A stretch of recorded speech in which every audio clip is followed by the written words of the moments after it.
સન 1807માં French physician Joseph લિટોડે એક terminology present કરી. N એટલે કે વિધાઉટ અને હેમિયા એટલે બ્લડ. પરંતુ આપણા મહાભારતમાં પાંડવોના પિતા જેમનું નામ હતું પાંડુ, જેમના નામનો સંસ્કૃતમાં લિટરલ મિનિંગ થાય છે વીક અને પેલ.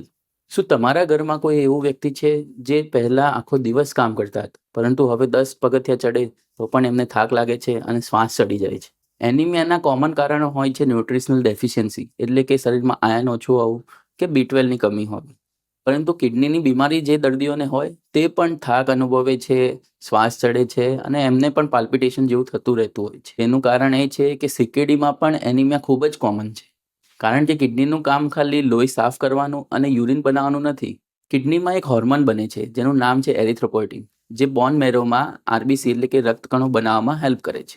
પણ જ્યારે કિડનીની તકલીફ થાય ત્યારે આ એરિથ્રોપોઇટીનનું પ્રમાણ પણ ઘટે છે અને તેના લીધે જ RBCની ફેક્ટરી પણ શટડાઉન થઈ જાય છે. શરીરમાં રક્તકણો ઓછા એટલે શરીરના સેલ્સને ઓક્સિજન પણ ઓછો મળે છે અને તેના લીધે જ થાક લાગે છે. તો CKD એટલે કે કિડનીની બીમારીમાં માણસ ડાયાલિસિસથી નહીં પરંતુ એનિમિયાથી વધારે થાકી જાય છે.